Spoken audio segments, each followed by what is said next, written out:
잠언 4장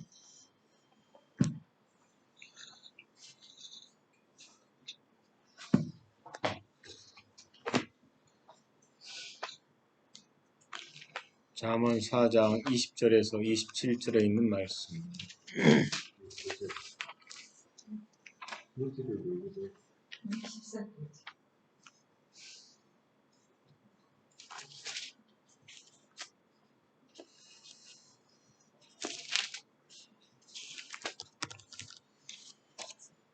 찾으셨습니까? 잠언, 예. 잠언.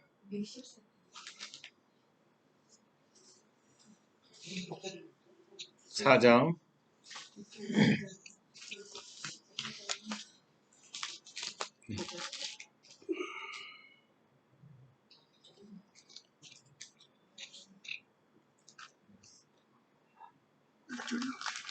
20절에서 27절 말씀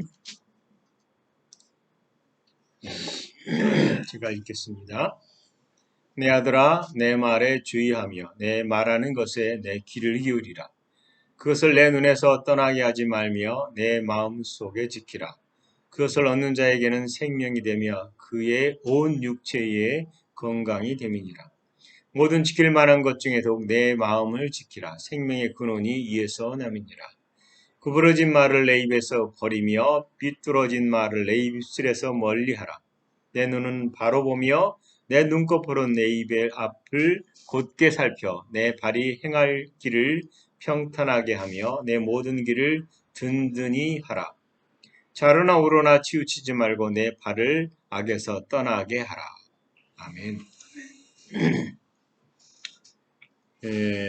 오늘은 마음을 지키는 자가 되라. 이 말씀으로 하나님 말씀을 전하겠습니다.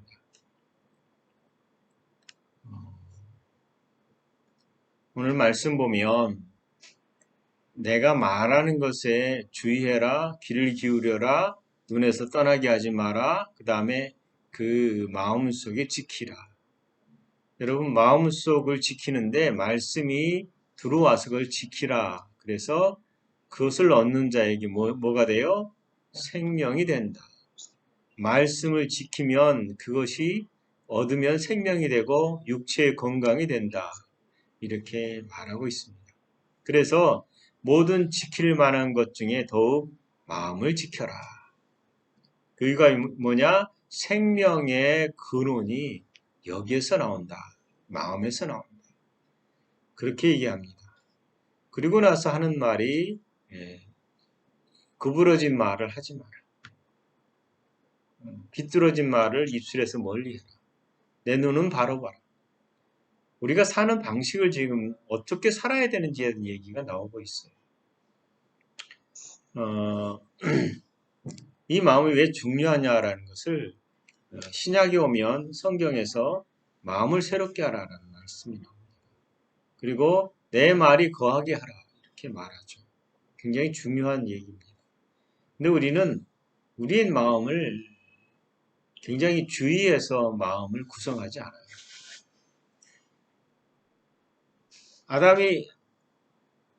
아담을 하나님이 창조했을 때 아담은 하나님께 반응하는 존재. 하나님께 반응하는 존재. 그래서 그분의 뜻을 이해하고 그분의 생각을, 그분의 계획을 이 땅에다가 드러내서 통치하는 자예요. 이 땅의 왕이다라는 거죠. 하나님께 열려있는 아담이 그 영광스러움을 하나님께로부터 가져와서 그것을 누리는 존재이기도 해요. 우리가 복음을 점점 알아갈수록 복음의 풍성함이 엄청나다. 정말 마르지 않는 풍성함이다. 이런 생각을 점점 하게 됩니다. 그런데 아담이 이 풍성함을 떠나버렸어요. 사단의 말을 마음에 두고 사단의 말을 따라서 순종하지 않고 불순종했을 때 그는 사단과 연합한 자가 됐고 사단의 본성을 따라서 생각하는 자. 뿐만 아니라 아담은 타락한 뒤에 어떻게 돼요? 영으로는 죽고 육으로는 산 자, 육신으로 산 자가 됐어요. 그래서 이게 아담의 눈에 영의 눈이 닫혔다. 그 다음에 새로운 눈이 열렸다. 여러분 요한계시록에 보면 귀 있는 자는 이렇게 귀 있는 자는 여러분 다 귀 있잖아요. 근데 귀 있는 자는 그러죠. 무슨 귀예요? 영의 귀. 이 말은 뭐냐면 귀가 다 있는데 닫혀 있다. 눈이 다 있는데 눈이 닫혀 있다. 그게 이제 창세기 3장 10절에 보면 이에 그들의 눈이 밝아져 자기들이 자기들이 벗은 줄을 알고 무화과 나무 잎을 엮어 치마로 삼았더라. 그들의 눈이 어떤 눈이 열렸어요? 육의 눈이 열렸고 감각의 눈이 열렸다는 말은 전에 감각의 눈이 없었느냐? 감각의 눈이 있었는데 감각으로만 보는 눈이 열린 거예요. 제가 속으로 누구를 향해서 이 나쁜 놈이라는 욕을 했어요? 들어요? 안 듣잖아요. 아무도 못 듣잖아요. 나 혼자 속으로 욕했어요. 성경은 내가 듣는다. 누가요? 하나님. 무슨 말씀이냐면 하나님은 보는 세계, 보이지 않는 세계의 주인이세요. 그래서 우리는 하나님을 경외해야 되는 이유예요. 세상은 사람들이 감각을 따라서 살고 이것이 거의 전부라고 생각해요. 그래서 아무리 진리를 얘기해도 진리에 대한 관심이 없으면 그 진리를 뭐예요? 그냥 짓밟아 버리는 거죠.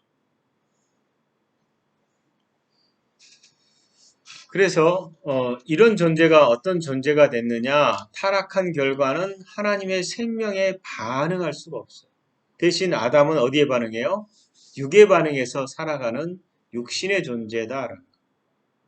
비록 영이 사람에게 존재하지만 사람들이 이제 이 영혼육을 나눌 때 그런 고민을 많이 해요.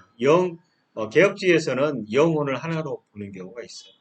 그래서 영혼육, 영혼육 이렇게 보는 경우. 영혼육을 나누지 않으니까 영과 혼은 같다라고 생각하는 경우. 제가 아는 목사님과 한참 얘기를 나눴는데 이분이 어떻게 영혼이 나눠지냐고 이렇게 얘기하더라고요. 그래서 영과 혼은 나눠지는데 그것이 기능적인 측면에서 나누는 것이지 원래는 영혼 육은 하나다. 근데 기능적 측면에서 영은 하나님께 반응하는 존재로 있었고 혼은 그 영을 따라서 그 영의 것을 마음에 담는 존재. 그리고 이 육체가 그것을 순종해서 이 땅에 물리적 세상에서 아버지 영광을 드러내는 일을 하는 거였어요. 이것에 대한 얘기죠. 그런데 하나님과 영이 연합되지 않았을 때, 즉 하나님의 생명이 떠났을 때 사단과 연합하게 되고 더 이상 이 인간은 영으로부터는 그 하나님의 풍성함을 잃어버렸다. 이것이 뭐냐면 에덴의 상실이 보이지 않는 세계의 상실이죠. 인간은 어떤 존재가 됐느냐? 전에도 늘 얘기했지만 창세기 3장 17절 19절에 보면 땅은 너로 말미암아 저주를 받고 너는 평생 수고하여야 그 소산을 먹으리라 이렇게 되어 있어요. 여러분 태어나서 사람이 죽을 때까지 입이 주인이에요. 배하고. 그래서 항상 먹고 마시는 고민을 해요. 퇴직을 할 때 사람들이 무슨 고민해요? 내가 앞으로 일하지 않을 건데 이 나머지 인생에 대한 충분한 보상을 내가 쌓아놔야 된다. 보상을 받던지 쌓아놔야 돼, 참고에. 그리고 나서 여러분 퇴직도 하고 나면 쌓아놨어요? 이리 뜯기고 저리 뜯기고 나머지 인생은 또 먹고 사는 고민을 할 수밖에 없는. 그래서 성경 그대로 저주는 평생 수고하여 그 소산을 먹게 돼 있어. 그래서 하나님께서 내가 흙으로 돌아갈 때까지 얼굴에 땀을 흘려야 먹을 것을 먹으리니 이렇게 돼 있어요. 내가 그것의 취함을 입었음이라. 그 다음에 너는 흙이니 흙으로 돌아갈 것이니라 이렇게 말합니다. 이게 뭐냐면 저주의 삶이에요. 근데 이 반대로 생각하면 하나님께서 마태복음에 와서 하나님의 자녀가 어떻게 살아야 될지를 얘기해요. 자녀는 어떻게 해야 되느냐? 무엇을 먹을까? 무엇을 마실까? 무엇을 입을까? 염려하지 마라. 이게 뭐예요? 이 저주에서 벗어났다라는 거예요. 이 말을 듣자마자 어떤 사람은 아무것도 안 하고 살아야겠네. 이렇게 얘기해요. 그 말이 아니에요. 우리가 더 이상 이것을 향해서 인생의 목적으로 살지 않게 되는 거예요. 이 저주에서 벗어난 거죠. 그렇지만 기본적으로 타락한 사람은 정체성이 뭐예요? 흙이에요. 인간의 삶에 대한 총체적인 모습을 엿볼 수 있는 구절이 이 말씀이에요. 타락한 사람은 그 정체성이 흙이에요. 흙이란 말은 흙으로 지음을 받은 존재로서 그것을 유지하기 위해서 흙에 나오는 모든 것으로 만족하며 살아야 되는 존재. 제가 그런 가끔 이제 전철 이렇게 타거나 하면 막 몸에 가락지 몇 개 끼고 막 한 사람들을 봐요.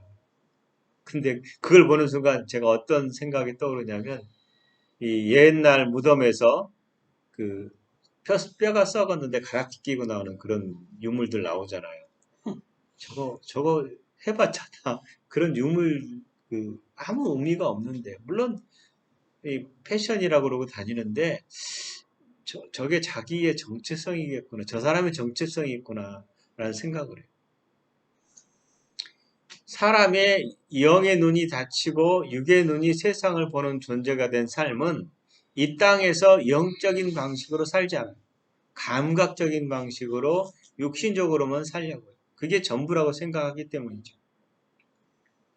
여러분 나는 생각한다, 고로 존재한다. 누가 얘기했어요? 데카르트. 근데 이 말에 얼마나 문제가 있어요. 그죠? 인간은 생각하는 것 때문에 존재하는 게 아니에요. 존재하기 때문에 생각하는 거잖아요. 그러니까 인식하기 전에 존재하는 거예요. 하지만 인간이 육신이 된 뒤로 인식은 영으로부터 오는 것이 아니라 감각으로부터 온다 이 소리. 그래서 감각을 통해서 인지해요. 인식은 지식을 가져오고 그 지식은 자기를 만들어가요. 그게 마음이에요. 자신이 생각하는 것, 인식하는 것을 통해서 말하고 행동해요. 이것이 우리는 당연하다고 생각하는 거죠. 그래서 이 당연한 내 결정들을 다 옳다고 생각해요. 여러분 말하는 것들이 모든 사람은 다 자기가 생각한 것이 옳다고 생각하고 말해요. 근데 문제는 뭐냐면 내가 생각하는 것이 절대적인 옳은 것이냐? 그렇지 않아요. 상대적이고 이 생각하는 과정에서 인지 왜곡이 분명히 일어나게 돼 있어요. 그래서 인간들이 가지고 있는 지식은 절대적이지 않습니다. 자신이 겪고 있는 경험들을 습득하고 지식을 쌓아가고 이 체계를 만들어서 이 땅을 살아가요. 근데 이제 이게 각자가 다르니까 결국 보편적인 걸 만들어서 보편적인 것으로 살아가는 거거든요. 여러분 옛날에 저희 할아버지 때 얘기 들어보면 결혼하신 다음에 아침에 일찍 일어나서 쇠수문을 가지고 부모님 주무시는 마루에 딱 앉아 서다 물을 딱 대령하고 인사해요. 주무셨어요? 라고. 그럼 기침하셨습니까? 그 안에서 뭐냐? 그거 나와서 세수해요. 여기 요즘 그렇게 하란 뭐예요? 미쳤어요? 그렇지. 차라리 내가 결혼을 안 하고 만다.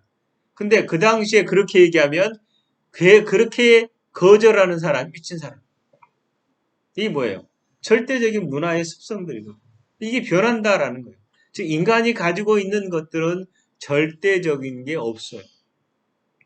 그래서 태어나서 이 인식을 통해서 자기 세계를 만들고 이 현실을 살아가는 것들을 배우고 습득해요. 그리고 나서 이 사는 방식이 뭐냐면 성경에 말하는 육신적인 마음을 연구하는 심리학이나 정신분석학에서 사람들의 내면을 깊이 탐색해 보면 그 사람의 행동을 분석해요. 그러면 기가 막히게 맞거든요. 그래서 내가 이렇게 행동해서 한 이유가 있었구나. 제가 자세히 보지는 않았지만 그 유명한 탤런트 이름도 생각이 안 나요. 이 사람이 딸내미 밖에 나가는 거 항상 보고받아요. CCTV로 보고. 근데 그 이유가 뭐냐? 자기가 어렸을 때에 부모를 잃어버린 데한 두려움을 경험했기 때문에. 그래서 어디를 가든지 어디 있니 계속 점검해요. 왜? 사고 날까? 이게 뭐예요? 자기가 만든 세계의 어릴 때 경험. 근데 이 마음이 얼마나 중요한지를 하나님이 아셨기 때문에 하나님이 사람을 창조할 때 사람을 생령이라고 했어요. 생혼. 생령이 생혼이에요. 근데 혼이 어디에 붙어 있어요? 살아있는 생명에 붙어 있어요. 즉 영과 연합되어 있어요. 그 영은 그 생명으로부터 오는 혼의 지식을 따라서 혼이 만들어지는 것인데 이 지식은 절대적인 거예요. 하나님으로부터 왔기 때문에. 근데 이 절대적인 걸 버리고 상대적이고 감각적이고 사단의 본성을 따라 만들어 온 마음들. 여러분 전쟁 안 날 때는 사람들 보세요. 러시아 사람들이 전쟁 나기 전에 저렇게 잔인했을까? 근데 보세요. 전쟁 나고 나자 우크라이나를 장악하고 나서 수많은 여자들을 죽이고 성폭행을 해요. 이게 전쟁의 모습이에요. 그럼 우크라이나 사람들이 깨끗하냐? 그러지도 않아요. 사람은 덕긴객견이라고 그래요. 그게 그거예요. 왜요? 본성은 타락돼 있기 때문에. 그래서 이 전쟁이에요. 사단은 사람의 마음을 장악하려고 해요. 그리고 하나님은 사람의 마음을 얻기를 원하세요.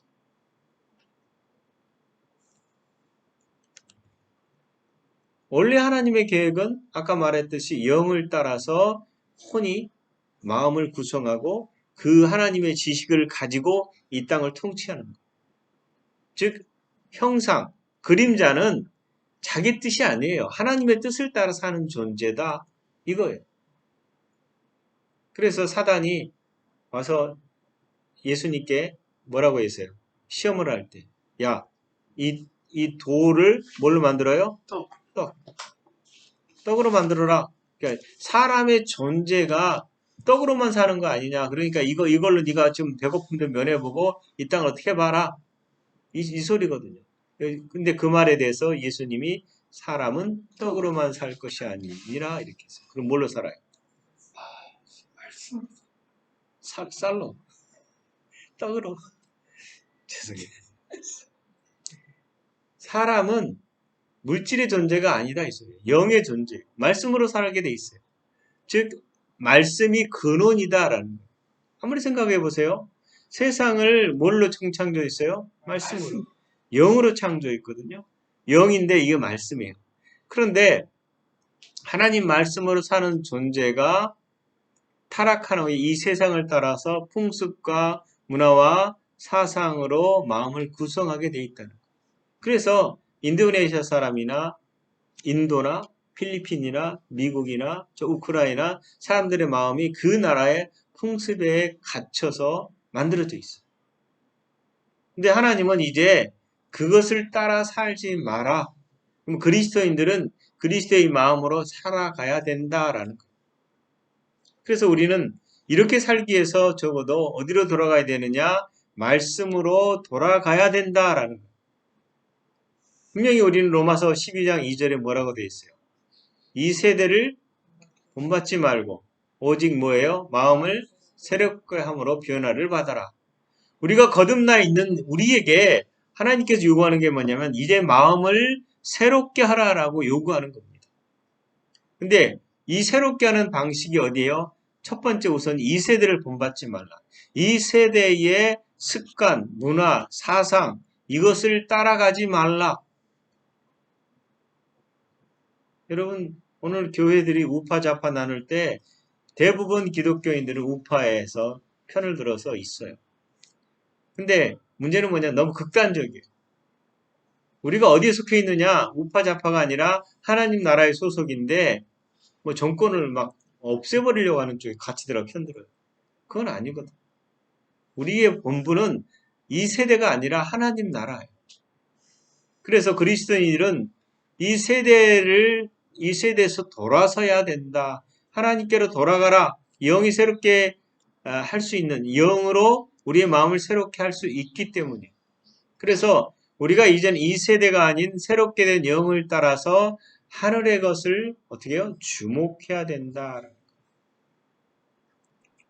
사람들은 삶이 어려우면 지속적으로 하나님께 불만을 품죠.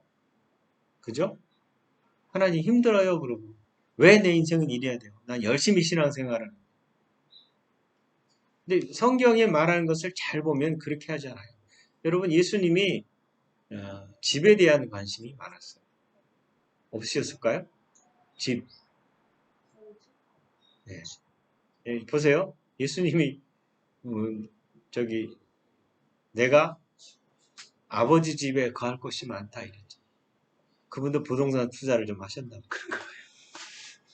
봐요. 아버지 집에 거할 곳이 많다.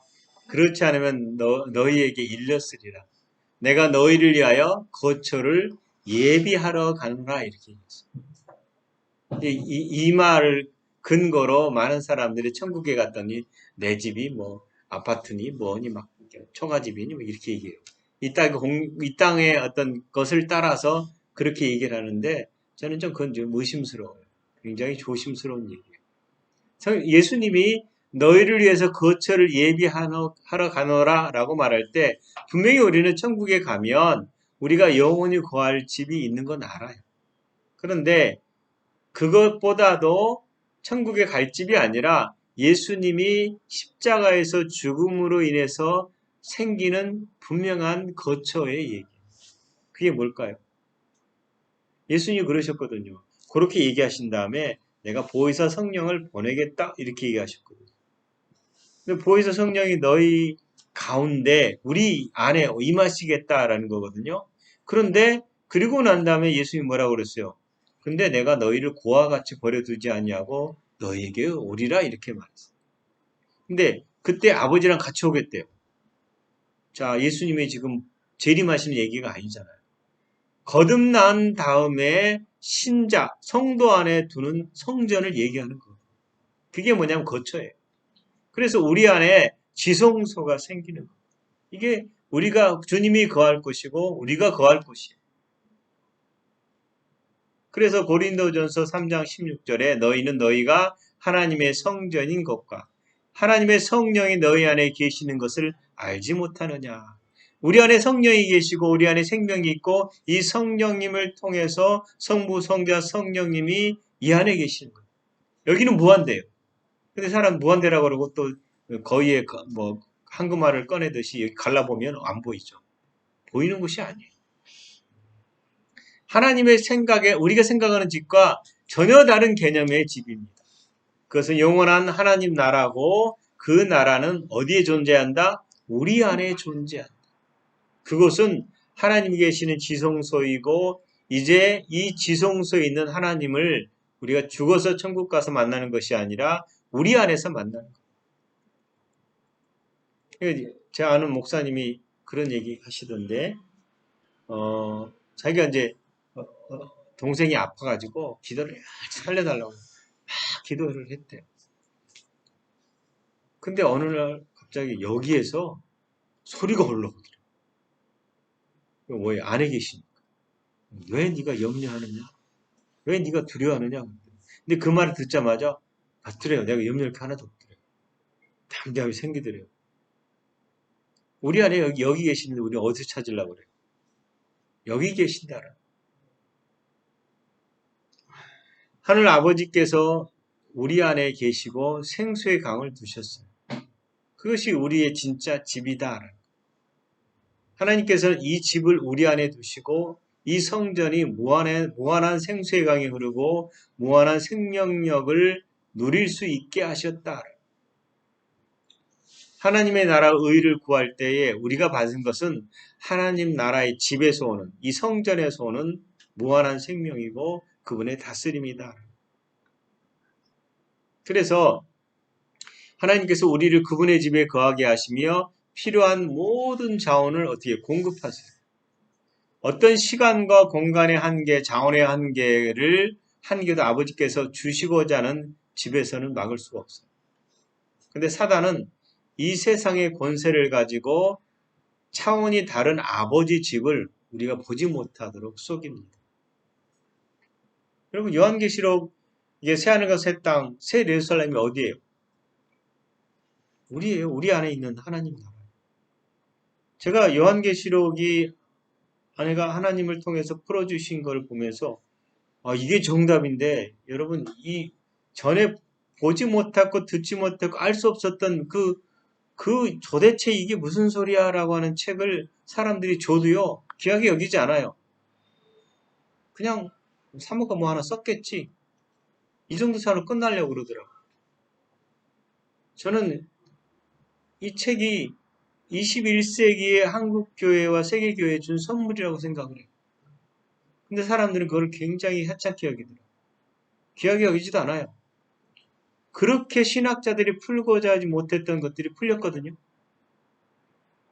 제가 이거 보면서 그냥 어떻게 보면 이거 도대체 말이 안 될 만큼 풀어졌네 라고 얘기하는데 들을 기가 없어요.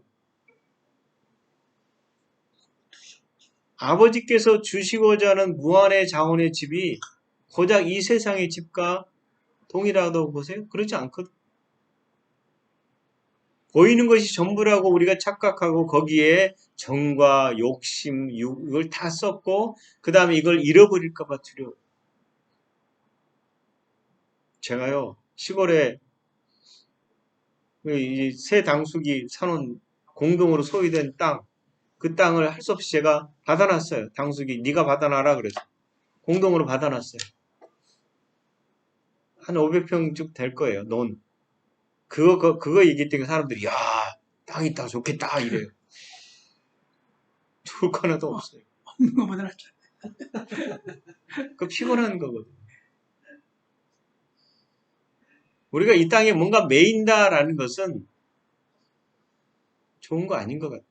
그래서 바울이 나그네 같은 인생입니다. 여러분 이것을 두려워하고 사는 사람들은요. 그렇게 살고 있는 사이에 뭘 잃어버리냐면 생명의 근원이신 아버지 집에서 점점점 멀어져 가요. 그래서 아버지 자리가 내 삶에서 사라지게 된다. 우리가 정말 누구인지를 먼저 기억하십시오. 우리가 그리스도 안에서 진리의 영을 받은 하나님의 자녀예요. 바울이 양자를 얘기하잖아요. 우리 양자했다, 입양했다라고 얘기하는 그 이유가 뭐예요? 자식을 낳았는데 왜 갑자기 입양으로 얘기해? 그게 권리예요. 입양이란 말은 자녀의 권리가 생겼다 이 얘기거든요. 근데 고대에서 아들은 버릴 수 있지만요. 입양은 법적으로 못 버리게 돼 있다고 돼요. 권리를 주고.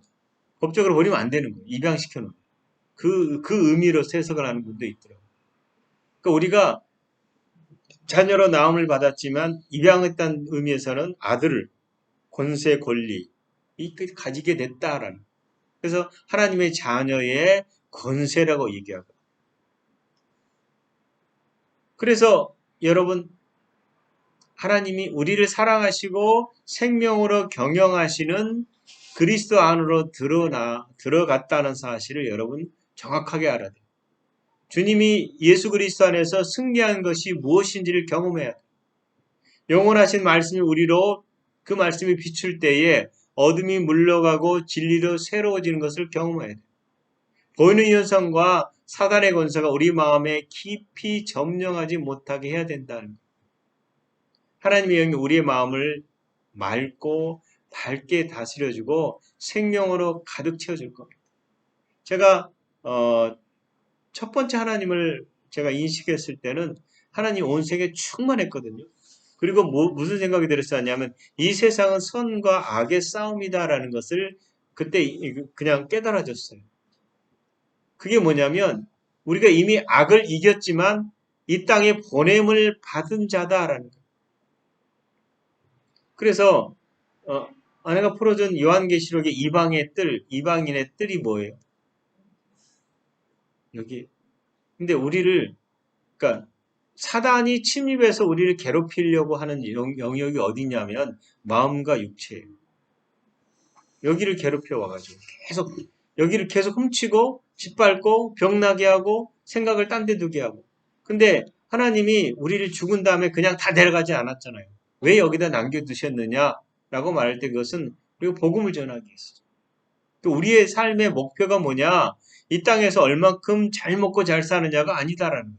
그것은 따놓은 당상이다. 그것을 어떻게 누리냐는 믿음으로 누리는 건데 그 다음에 우리가 할 일의 목표는 뭐냐면 복음. 이 땅의 증인의 삶을 사는 거거든요.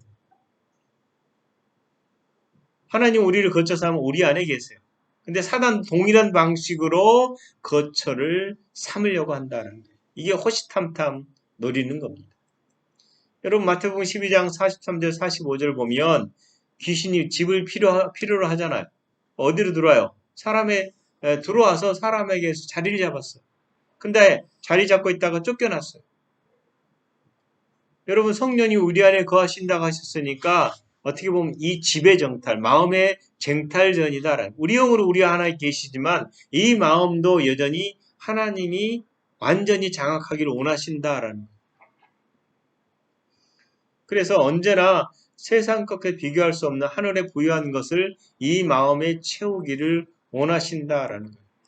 고린도후서 8장 9절에 보면 우리 주 예수 그리스도의 은혜를 너희가 알거니와 부여하신 이로서 너희를 위하여 가난하게 되시면 그로 가난함으로 말미암아 너희를 부여하게 하려 하심이라 이렇게 돼 있어요. 하나님은요 항상 사랑하시고 주고 싶어 하세요. 무한히 공급하는 부요한 아버지다라는 거예요. 저놈 잘못하면 확 뺏어버릴 거야. 이런 부모가 아니세요. 이런 아버지가 아니세요. 하나님은 우리를 빼앗기 위해서가 아니라 주시기 위해서 우리 안에 오셨다라는 거예요. 근데 사단은 뭐예요? 뺏기 위해서 왔어요. 죽이고 멸망시키려고. 우리 마음을 차지하려는 게 죽이고 빼앗고 멸망시키려고 합니다. 근데 여러분 우리는 기탄 없이 사단을 가끔씩 받아들이잖아요. 저 새끼는 용서 못해. 그렇잖아요. 이게 뭐예요? 어떻게 보면 사단이 원하는 것을 받아들이는 거죠.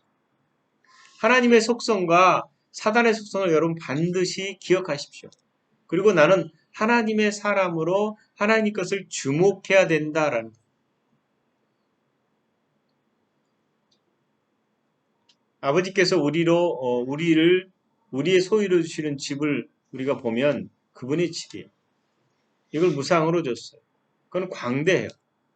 어떻게든 이걸 사단이 빼앗으려고 그러는데 욥기 보면 잘 보잖아요. 사단이 욥에 겪는 전쟁은 어떻게 보면 욥의 집을 빼앗으는 사단의 전쟁이고 사단이 욥과 그의 가족과 공동체를 보니까 그 집이 참 좋고 아름다워 보였어요. 그래서 어떻게 해요? 재앙을 내리고 하나님 허락을 받아서 소유를 뺏었어요. 그 다음에 그렇게 하기 위해서 사단이 그 집을 도둑질하고 온갖 수단을 동원했다라는 거예요. 악한 영들이 우리의 집을 찾기 위해서 우리 정신과 몸을 찾기 위해서 정말 영적 전쟁을 엄청나게 벌입니다. 우리는 그냥 이 땅에 보는 것으로 그냥 살 거다 생각하지만 절대 그러지 않습니다. 가만두지 않아요. 사단이 우리가 예수 그리스도를 믿는 순간 긴장해요. 그리고 어떻게 제가 그리스도인을 잘하지 않게 하려고 갖가지 방법을 취한다는 거예요.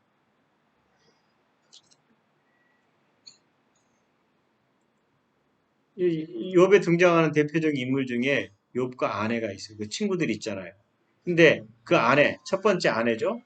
두 번째 아내는 정확하게 누군지 모르겠지만 첫 번째 아내가 이렇게 문제가 생겨서 집이 완전히 문제가 생기자 뭐라고 얘기해요?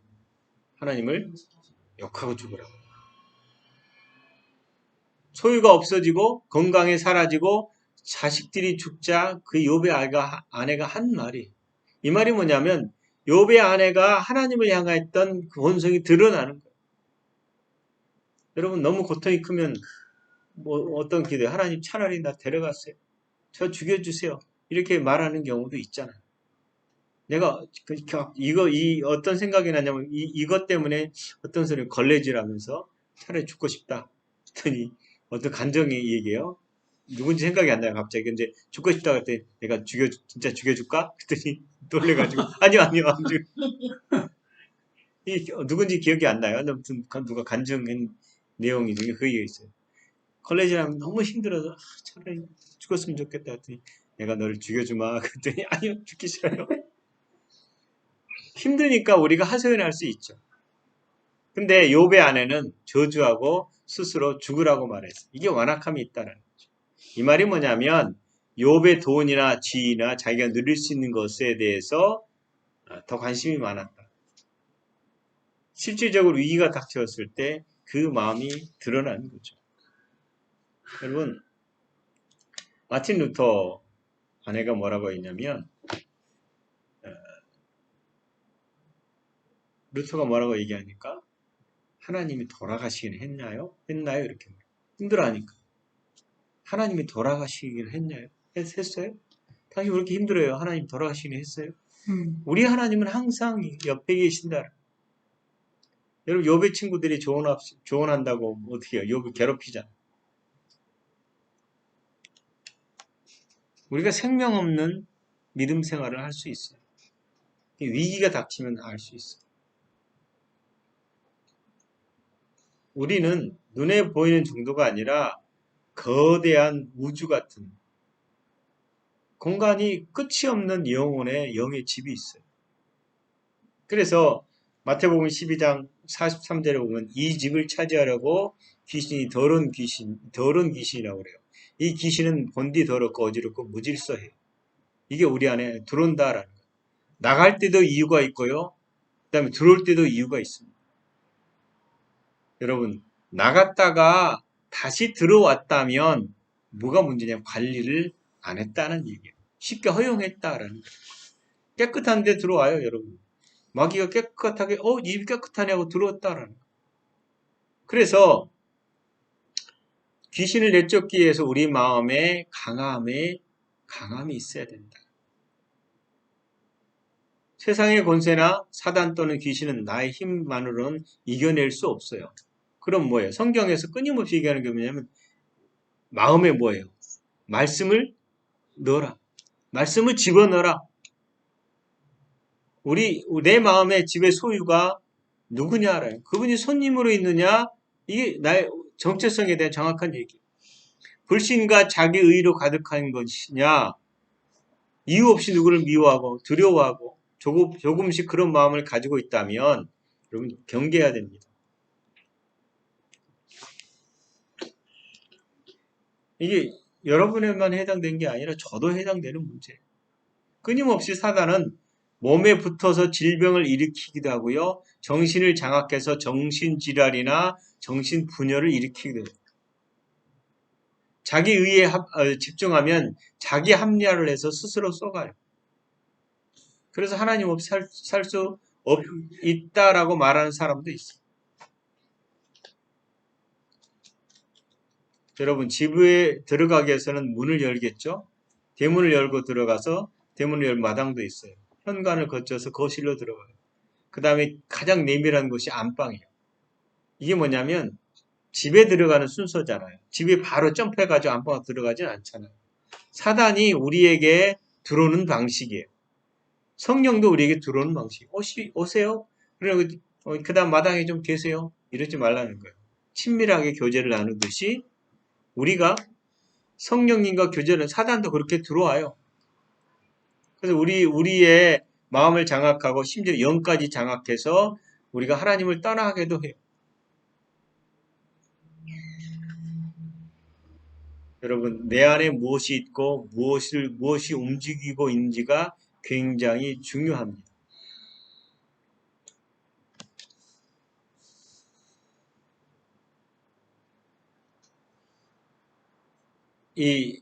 그러니까 내가 무엇을 많이 보면 그 무엇을 많이 보는 것이 입에서 나와요. 여러분 찬송가를 많이 들으면 입에서 찬송가가 나와요. 그리고 제가 가끔 제 머릿속에서 옛날 가요가 생각이 나요. 근데 이게 언제 와요? 저 젊었을 때 부른 노래들이거든요. 저는 김창완 집사님 노래를 좋아합니다. 산울림 노래 참 좋아했어요. 제가 예수를 믿었지만 그렇게 막 살 때 불렀던 노래들이에요. 근데 그게 어느 날 푹 올라와요. 왜요? 이 안에 잠재돼 있거든요. 그래서 이것을 없애기 위한 방식은요, 지속적으로 말씀을 보고, 선한 것을 보고, 그분을 생각하는 거예요. 그래서 하나님 나라를 보이지 않는 것을 주목하라고 말하는 거예요. 이런 어두움들, 자아도취, 외로움, 이기심, 분쟁, 살인, 경쟁, 우울, 불안, 속이는 것들이, 의심이, 분열이 여러분 우리 안에 들어올 때 여러분 낌새를 차리고 재빨리 내쫓아야 돼요. 내쫓는 방법이 나가! 나가요? 말씀으로 돌아가야 돼요. 하나님을 바라봐야 돼요. 성령님 도와주세요라고 해야 돼요. 많은 사람들이 예수 믿은 다음에 종교 생활로 끝나요. 대부분. 그리고 뭐예요? 주일날 예배 드리는 걸로 끝나요. 일상에서 그분을 인정하지 않아요. 그리고 내 삶에 있는 문제들에만 집중하고 살아요. 근데 하나님은 아니, 거기 집중할 때 내 생각을 좀 보면서 집중해라. 나를 좀 보면서 말해라. 내가 거기에 정답이지 않니? 내가 너의 주인이지 않니? 내가 너의 머리지 않니? 내가 너의 지혜지 않니?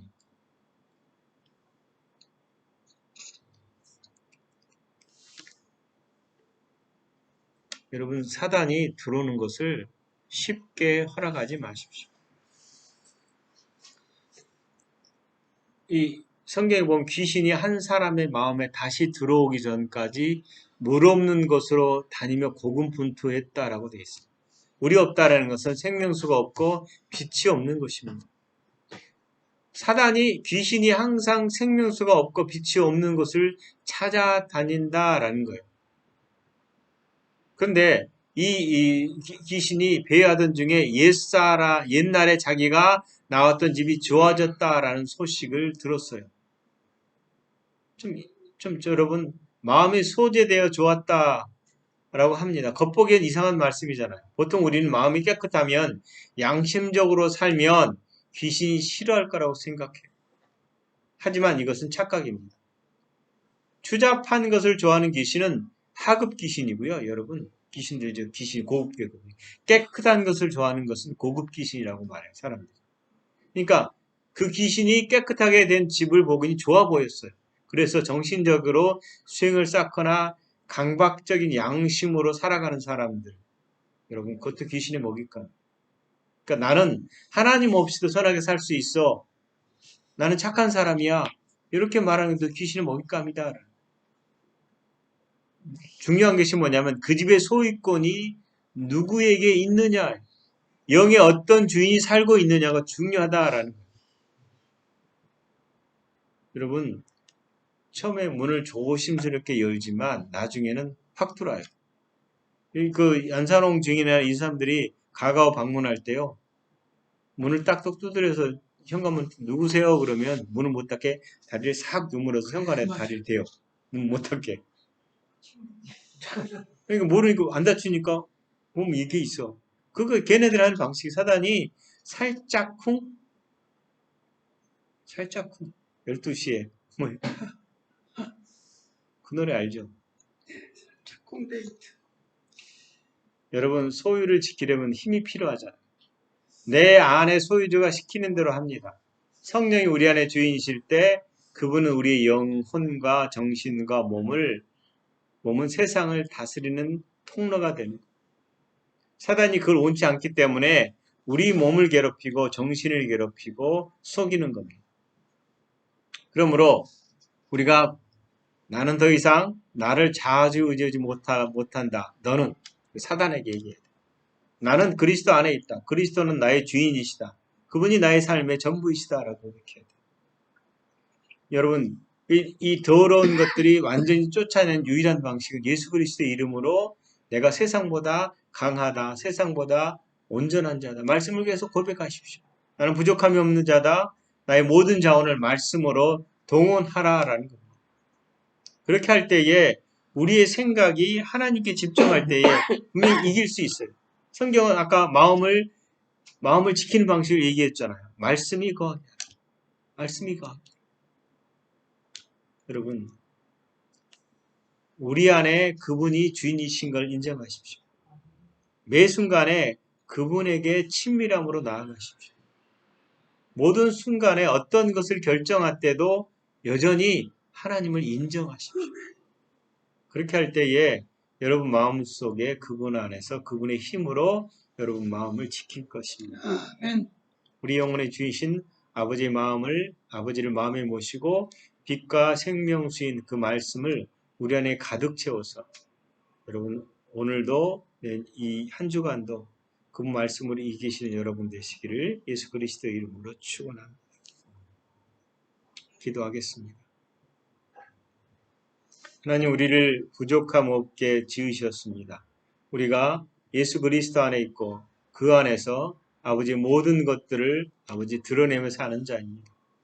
그럼에도 불구하고 우리가 이 옛사람을 따라서 우리의 생각을 아버지 옛사람의 방식으로 내어놓고 사단이 원하는 방식으로 갈 때가 많습니다. 깨닫게 하시고 이미 우리는 그리스도 안에서 아버지에 연합되어 있으므로 주의 말씀을 가득 채워서 그 말씀으로 말미암아 날마다 말씀으로 이기는 삶이 있기를 원합니다. 우리가 이미 그리스도 안에서 아버지에 연합되어 있고 아버지와 우리는 하나임을 감사합니다. 주님이 우리의 힘이시니 감사합니다. 성령님이 우리의 생명의 능력이시니 감사합니다. 예수님이 우리의 생명의 능력이시니 감사합니다. 우리가 말씀으로 지음을 받았으므로 그 말씀으로 모든 순간을 살아가기를 원합니다. 그렇게 우리를 인도하시옵소서. 참으로 감사합니다. 예수님 이름으로 기도합니다. 아멘.